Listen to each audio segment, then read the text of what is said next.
Pamsuri. Dog. My guys got spoon. Then when you down one, I eat bandai. Manasi. Right, welcome. This is Menas Banda Media. We report as it is. Nasinda shanyira moms wangu pano Panamibia.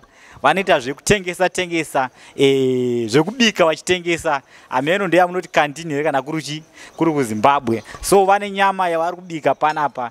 Regai ndikuratidze kuti pasi panapa hapana chisingadyiwe naika.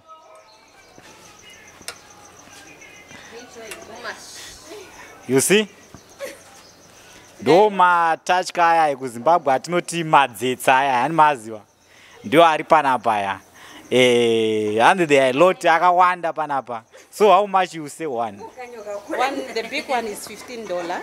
The big one and the small one is $10. Okay. And how do you call this in your language? Mafuma. Very nice meat.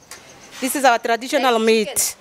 Same apply if you are eating this, it's the same apply when you are eating chicken.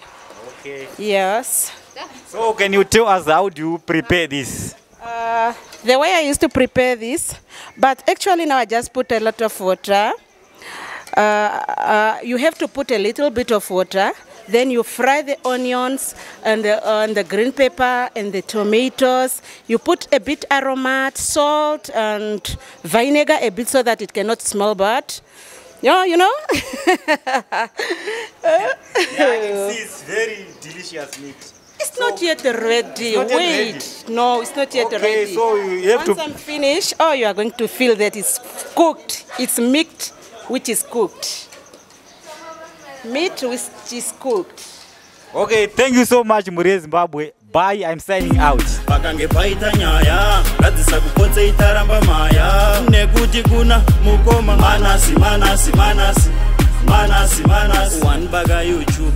Anakidza vari kubasa vari kumba. Nyangwe dzimwe nyaya dzaitika kuvu.